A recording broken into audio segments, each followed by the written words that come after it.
Урматтуу кыргызстандыктар, урматтуу журналисттер, көпчүлүгүңүздөр менин талапкерлигимди колдогонуңуздар үчүн терең ыраазычылык билдиремин. Сиздердин мага берген көпчүлүк добушуңуздар мага дагы да мындан да чоң дем күч берди. Ишеничиңиздерди толугу менен аткарууга бардык күчүмдү жумшаймын. Мамлекетибиздин экономикасы, энергетика системасы жана саясий кырдаал өтө оор мезгилге туш келген убакта бийлик башына келип жатамын. Ошондуктан жакынкы 3-4 жыл аралыгында сиздердин колдооңуздар бүгүнкүдөн да көбүрөөк керек болот. Себеби 30 жылдан бери үйүлүп калган экономикалык кризисти калыбына келтирүү үчүн 1-2 жыл жетишсиз экенин баарыңыздар жакшы билесиздер. Бирок ошентсе да жакынкы аралыкта экономикалык абалыбызды жөнгө салып 2-3 жылдан кийин кризистен чыгып кетерибизге толук көзүм жетет. Ал үчүн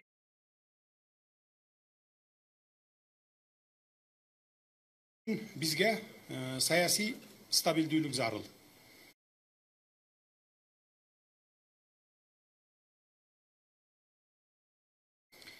Биздин өлкөдө акыркы 30 жылда бир эле нерсе калыптанып калган. Ал коррупция. Жөн эле коррупция эмес, саясий коррупция, экономикалык коррупция жана кыландык башкаруу. Мындан ары мындай акмакчылыкка жол бербейбиз. Демек, ар бир кыргызстандык коррупция менен күрөшүүдө мага жардам беришиңиздер абзел. Жазуучу агабыз Чолпонбек Абукеев айткандай, биздин айылдын коррупционерлерине тийбе, кошуна айылдын коррупционерлери менен күрөшө бер деген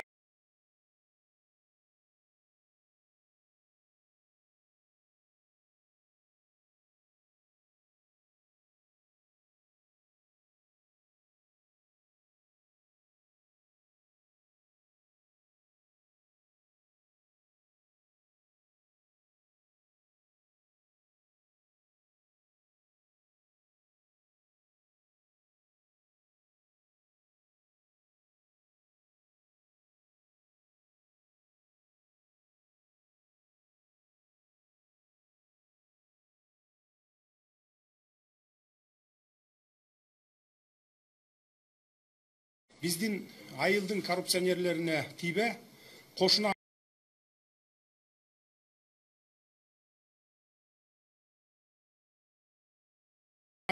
мен Кыргызстанды оңдойлу, элдин жашоосун жогорку деңгээлге жеткирели деп өтө чоң орду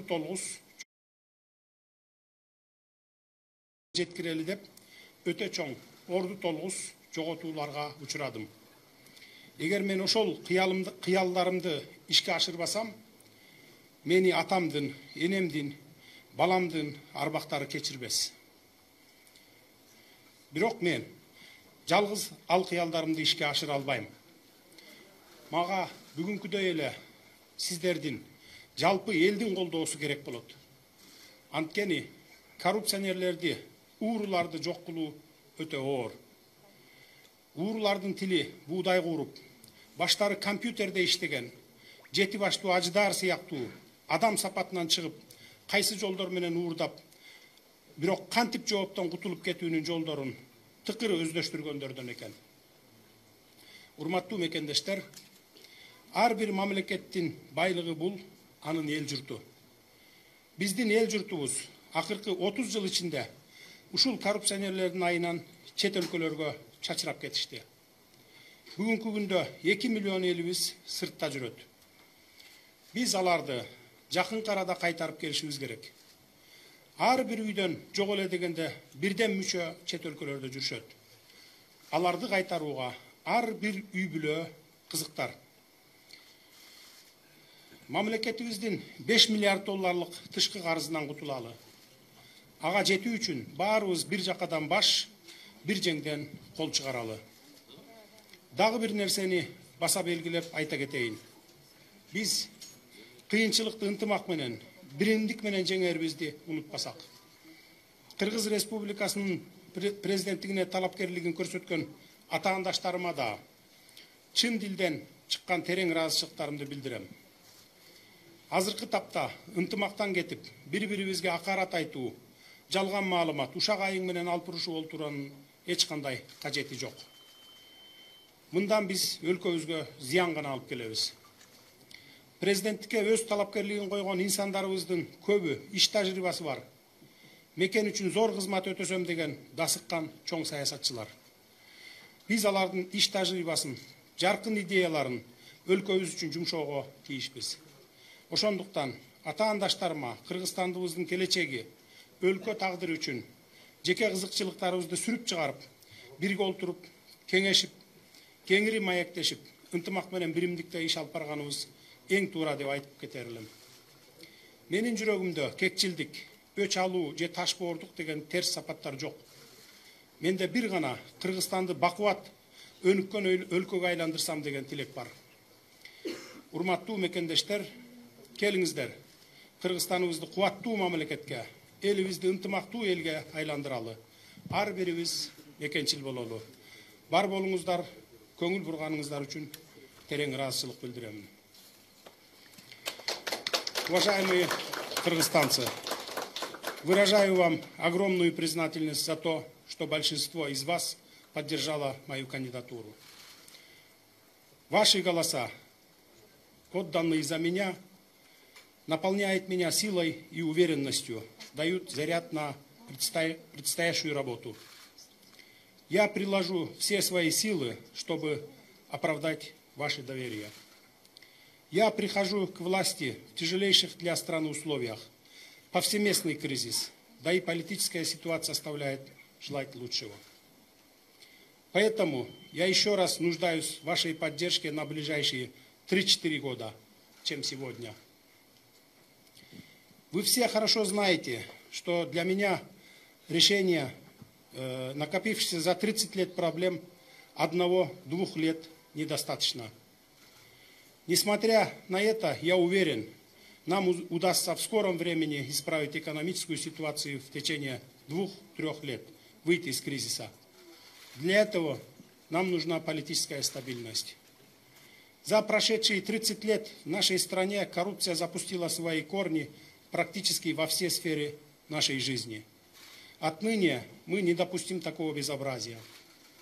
Как говорил наш писатель Чолпонбек Абыкеев, мы должны быть далеки от того уродливого мышления, чтобы не трогать коррупционеров из нашего аила, боритесь с коррупционерами из соседнего села.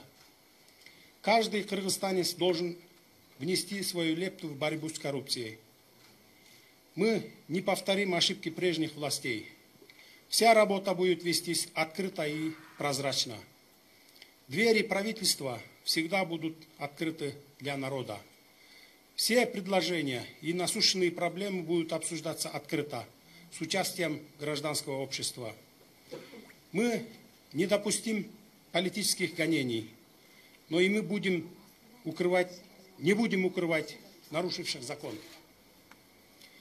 Кто бы ни был, политик или частное лицо, если нарушил закон, то должен ответить перед законом и народом. Мы должны очиститься от старых бюрократов и коррупционеров. Это требование народа. Народ, вышедший на площадь 6 октября, собирался провести иллюстрацию прямо на площади. Но когда я заявил, что все должно быть в рамках закона, вы все согласились. И я выполню это обещание. Но я не смогу осуществить все эти планы в одиночку. Теперь мне еще больше нужна ваша поддержка. Уважаемые соотечественники, богатство каждого государства – это люди. За годы независимости из-за коррупционной, порочной власти почти треть наших граждан были вынуждены за рубеж в поисках. Почти в каждой семье есть тот, кто вынужден жить за границей, чтобы обеспечить своих родных. И в каждой семье ждут с нетерпением своих близких. Наша задача – вернуть их в самое ближайшее время домой, обеспечить достойной работой и уровнем жизни. Мы должны погасить 5-миллиардный долг государства. И для того, чтобы все это сделать, необходимо, чтобы мы все, народ Кыргызстана, объединились. Политические оппоненты, все кандидаты в президенты, оппозиционеры и те, кто далек от политики. Мы обязаны использовать этот уникальный шанс на обновление страны. Сделать наши мечты о светлом будущем Кыргызстана реальностью. Уважаемые друзья, в моем сердце нет злости или ненависти ни к своим соперникам, ни к тем, кто приложил все усилия, чтобы дискредитировать меня, чтобы не дать свершиться народной воле. Давайте все вместе превратим наш Кыргызстан в процветающую и счастливую страну. Пусть каждый из нас будет патриотом. Спасибо за внимание. Уважаемые коллеги, переходим на вопрос открытый. Акипресс Алия. Ожидали ли вы 80% голосов? Садыр Нургожоевич. Да, я вас слушаю. Ожидали ли вы... Я здесь, просто я не могу встать, чтобы коллегам не мешать. Ожидали ли вы 80% голосов? Ну, честно говоря, я не ожидал. Думал, где-то 60% будет процентов. Следующий вопрос. Кейинки суроо. Азаттык Токтосун Шамбетов. Саламатсызбы, Садыр мырза. Бүгүн шайлоочулардын 3 миллиондой шайлоочунун 1 миллиондон ашыгыраак келди. Бул 3төн 1 бөлүгү деп эсептесек болот. Бул башка шайлоолорго салыштырмалуу абдан аз деп эсептелүүдө. Сиз ушундай шартта алдыда келаткан алдын ала жыйынтыкка катары кийин президент болуп калсаңыз, саясий күчтөрдү бириктирүүгө, өлкөнү бириктирүүгө кандай максаттарыңыз бар, кандай пландарыңыз бар? Саясий күчтөрдү консолидация кылууга, ынтымакка чакырууга, элди бириктирүүгө. Экинчи каалоо менен өтүрүч, сиз убактылуу өкмөт баштыгына келип атканда дагы маекке чакырдык элек интервьюга. Азыр дагы расмий маекке чакырабыз, анан алдын ала жыйынтык менен куттуктайбыз. Сиздердин маегиңиздерден качпайм, барам сөзсүз. Мына эми Кудай буюрса эртеңден баштап колум бошойт. Шайлоонун жыйынтыгы бүттү, чыкты. Кайсыл күнгө чакырсаңыздар, мен сиздердин маегиңиздерге барамын. Элге түз жооп бергенге даярмын. Элден качпаймын. Бул бир. Экинчиден, эмне үчүн ушундай шайлоого аз катышты деп атпайсыздарбы сиз? Мурда шайлоолор жасалма жол менен өтүп келген, билесиздер. Форма 2 дегенде мындай бир ойлоп таап чыгып, анан мындай мурда бир 3 миллионго чейин шайлоочулар катышкан убакыт болгон. Бул жолу биз бийликке келген күндөн баштап мындан ары шайлоолор, жанагыдай президенттик болобу, парламенттик болобу жасалмалуу жол менен өтпөш керек. Сатып алуу, сатуу дегенге тыюу салышыбыз керек деп биз буйрук бергенбиз. Мына бүгүн ошол буйрук аткарылып, форма 2 деген баш айландырма, ушундай бир мафиялык система жок болгондугу үчүн ошо 1 миллиондон ашык адам келип атат. Бирок ошол элдер, келген элдер өзүнүн чын жүрөгү менен добуш бергенин сиздер дагы көрдүңүздөр. Анан сиздерден ушу азаттыктан суранамын. Мындай бир сөздөрдү бурмалап, бир жерин кесип алып туруп, анан өзүңөрдүн комментарийиңер менен мындай башка жака бурмалабай берип турсаңыздар жакшы болот эле. Ошондой эле берип беребиз. Кантип саясий күчтөрдү консолидация кылып, алар менен сүйлөшкөнгө, элди бириктиргенге кандай планыңыз? Буга чейин деле ошол биринчи күндөн баштап саясий күчтөрдүн баарын мен бириктирип келгем, билесиздер. Азыр дагы шайлоодон кийин баардыгын бириктиргенге даярмын. Болгон күч аракетимди жумшаймын. Эгерде кимдир бирөө же бир кандайдыр бир саясатчы эгер аган макул болбосо, анда ал өзүнүн иши. Урматтуу коллегалар, бир ММКдан бир суроо, анткени баардыгыбыз жетиш керек биз суроо бергенге. Бири-бирибизди сыйлайлык. Спутник Кыргызстан маалымат агенттигинин кабарчысы Ильяман Карымшаков.